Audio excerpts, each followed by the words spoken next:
Hi, my name is Gino and I'm on School Hollywood. Welcome to the School of Hollywood. Hey, I'm Steve Owens, your host. And before we get into our latest episode, I would like to ask a favor of you, and that is to subscribe to the podcast. Tell 5 of your friends, and if you have time, write a review. It really does help us. If you have questions on the entertainment business, well, I'd like to get them answered for you.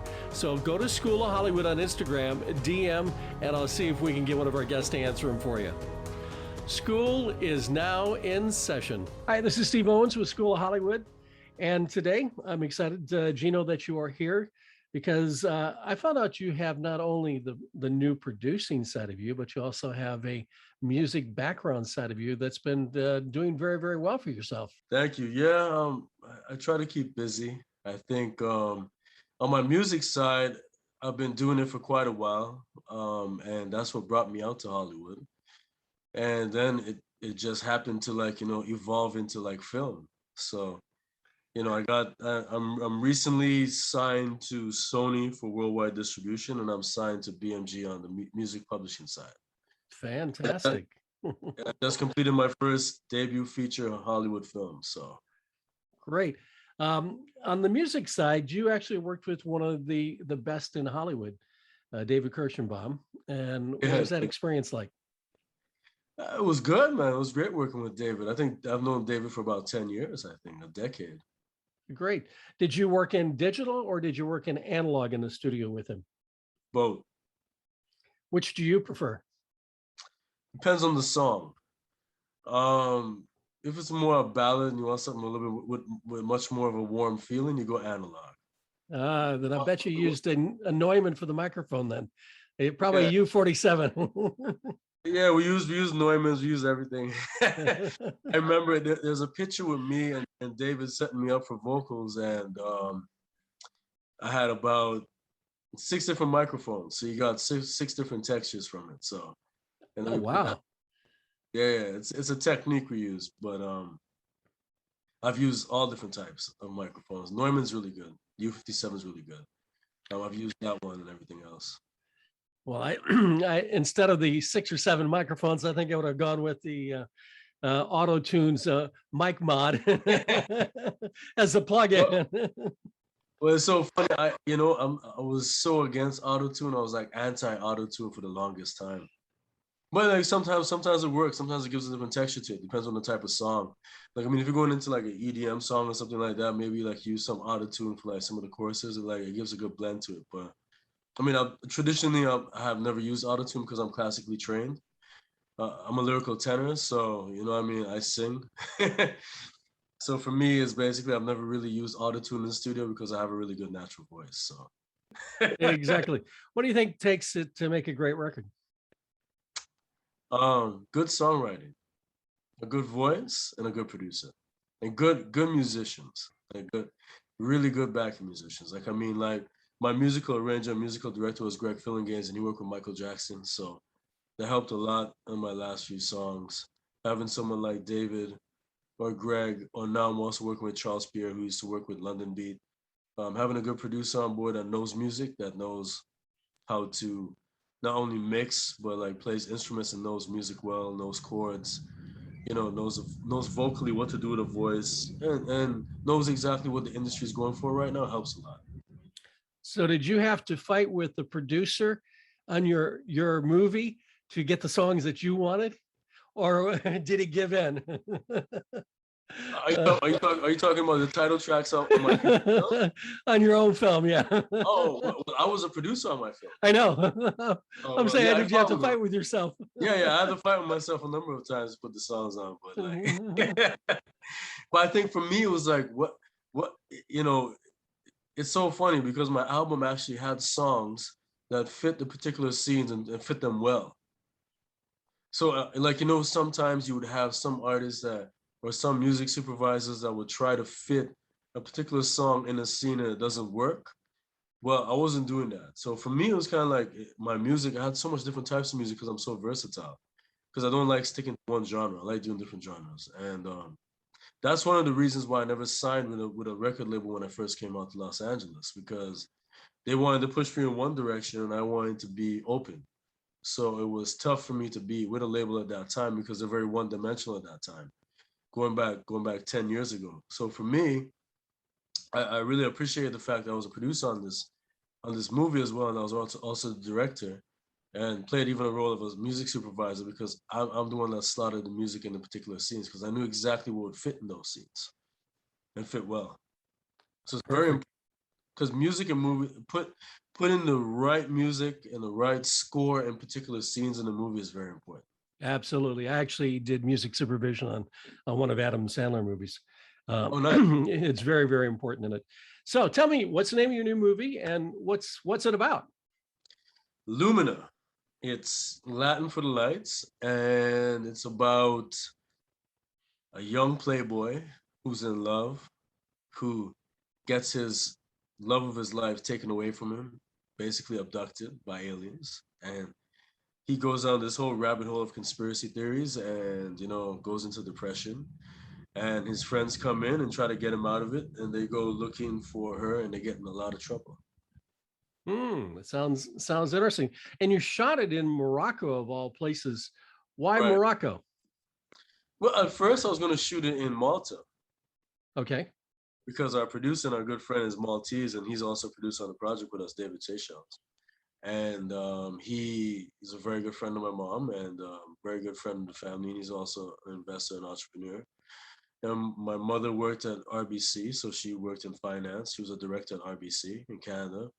So they put together all the financing for this movie and the slate of movies that we're doing. And he's Maltese, and Malta is a great filming location. The only problem with Malta was there was no desert, and it was difficult to get the right studio to build these sets because we had over 50,000 square feet of sets to build. Wow. It was big for our production design. It was big for our art department. It's a very big set build. So we thought about Tunisia, and I'm a big Star Wars fan, so I wanted to shoot in Tunisia.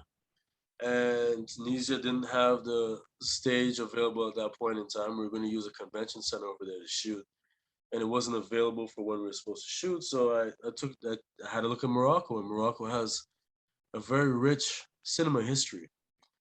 From Ridley Scott to Scorsese to a lot of the greats shot in Morocco. A lot of great movies were shot there. Kingdom of Heaven, and so forth. And they had the studios. They had this. They had the sounds. They basically had the sound stages to accommodate our bills. And in the back of our stage, where we went and we shot at Klaus Studios, was the Kingdom of Heaven set, where they shot Kingdom of Heaven. Yeah, yeah. And on our sound stages, or in our particular studio, Klaus Studios, where we shot the movie and built the sets, there were props from Gladiator, props from Troy, Maximus's cage from Gladiator. I shot basically in a canyon where Scorsese shot Kundun, where Babel was shot with Brad Pitt. So there's different places. Like I had so many different locations I shot. I shot there. I shot in Ouarzazate. I shot in the high Atlas Mountains, extreme temperatures and everything else. And then I shot also in Marrakesh, the road to Agdez, and also in Agafay in the desert dunes. And that's the rolling dunes. So I shot in Morocco because they had the stages. They had locations that could double for California because certain parts do look like Los Angeles and California and the mansions. And also the crews are just as good as the crews in Los Angeles. Were you able to get any kind of tax credits or anything like that at all? Yeah, their cash rebates there too is 20% cash rebates. Fantastic. So you have a little bit of similarity that people are talking about, like Ridley Scott. Why is that? My editor and my good friend Tom Noble, who's an Academy Award winning editor, he made a comment to me in the editing room saying that I'm like Ridley Scott in the editing room because I remember every shot. I remember every frame. I remember everything that happened. I remember everything that the actors did in that particular scene. And essentially, I remember the entire film because I cut it in my mind. So I have a photographic memory. So Ridley's the same way. He knows exactly everything that's shot, when it's shot, and how it's shot. So with the photographic mind, do you remember any particular points that you wish you'd have gone back and shot it differently? Of course. I'm a perfectionist. I mean, I always think I could shoot it better. I have, it's funny. I have people come and say, oh, that's an amazing shot, and I'll be like, yeah, I think we could do better on it. But if I get it, I get it. I get it, I get it, and I move on. I'm not one of those directors that, I have an amazing take, and then I always do one after that, anyways, for insurance. And I also love doing improv and working with the actors in improv because I understand the process. I understand all the acting techniques. I'm an actor's director. But if it's good, if it's great, if it's a great or amazing take and I get my insurance on it, that's it, I move on. But sometimes when you look back at it, I'm like, yeah, I could have got this. I could have done that, but that's me. 'Cause I see every detail. So that's the difference, right? It's Hey, it's, there's nothing it's wrong tough with to, being a perfectionist, as it's long tough as you just don't keep to going and going and unsee it. going and going. Yeah, I know it's tough to unsee it, but because of budgetary constraints and because you're trying to make your day, and you have so much other factors that go into making a movie that you have to deliver it on time. You can't really spend that umpteen amount of time that you want to spend on a movie. So you have a set piece of time, you got to finish it and you got to do it. So So, as far as your plan for the film, are you doing festivals first, or are you going straight to theaters, or what's the plan? um, we might do some festivals. I think I entered into Fantastic Fest because John Wick and Don't Breathe and a number of other movies in that genre category, like my movie, also entered in there and did really well. I may look at AFM, I may look at Berlinale, it depends. Or, I have interest from distributors right now and big sales agents, so we'll see. I think ultimately I'm going to show it to the studios first, and whoever bites and whoever has the best plan for it with us and the best offer, I'm going to go with most likely. Fabulous. So, what do you have coming up next that you're going to be working on? Um, I just signed on to a World War II picture. It's based on a true story in World War II that I'm directing. I'm going to produce. It's based on a Jewish Iraqi family in the Middle East. So that's going to be an interesting one. It's a period piece, and I'm really excited for that one because my grandfather's Jewish, so I always heard about a lot of you know history about World War II and the Holocaust. So I think it's going to be a really good one for me to do. Um, I think the other one I have coming up as well too is with Michael Sloan, who is the producer and creator on Equalizer and Equalizer 2 with Denzel Washington. And he also did the Equalizer TV series. So I wrote a script with Michael, so I'm directing his next movie. So that's another big one too. Fantastic.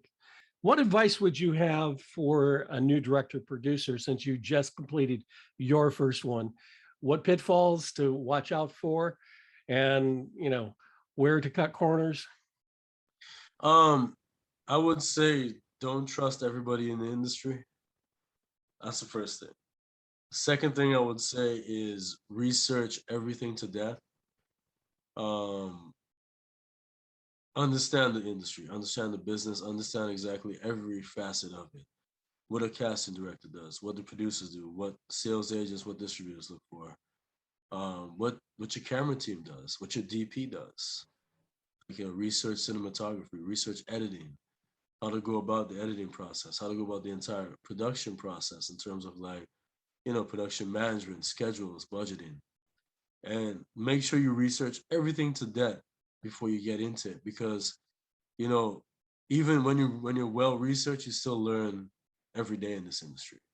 So Absolutely. every day in this industry. So for me, I would always tell the young upcoming filmmakers to you know trust your gut at times, but also make sure you research everything that you're going into because you can never be overly prepared for a film, no matter what, going into the industry because sometimes you have young filmmakers that come into the industry that basically are taken advantage of, and there's a lot of discrimination, there's a lot of other things in the industry that you face, and obstacles that you face that you need to overcome, and the way you overcome that is by making sure you get in those meetings, get the experience, go on set, see how it is, talk to people, talk to everyone about it, get their opinions, go out there, go to the festivals, read, learn as much as possible, watch as much movies as possible, try to shoot your own short films and music videos.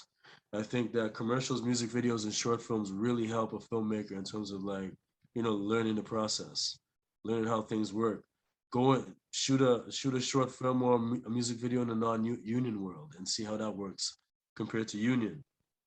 Learn about your unions like the SAG, WGA, everything else.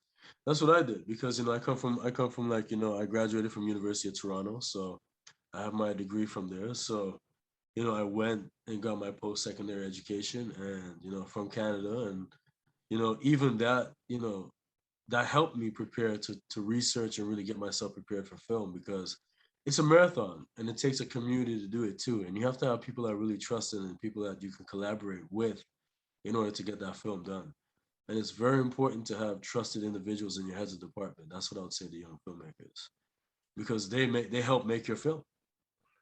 As far as on your film financing, did you have to attach actors first on that before the money came in, or No, what was your situation? we had the money in first. Great. That doesn't happen It's much in rare. Hollywood. It's very rare.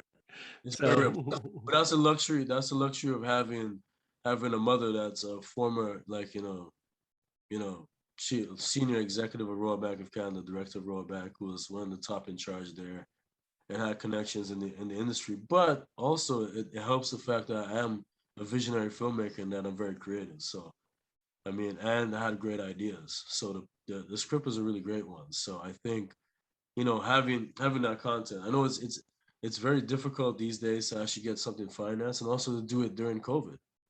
So we did the impossible.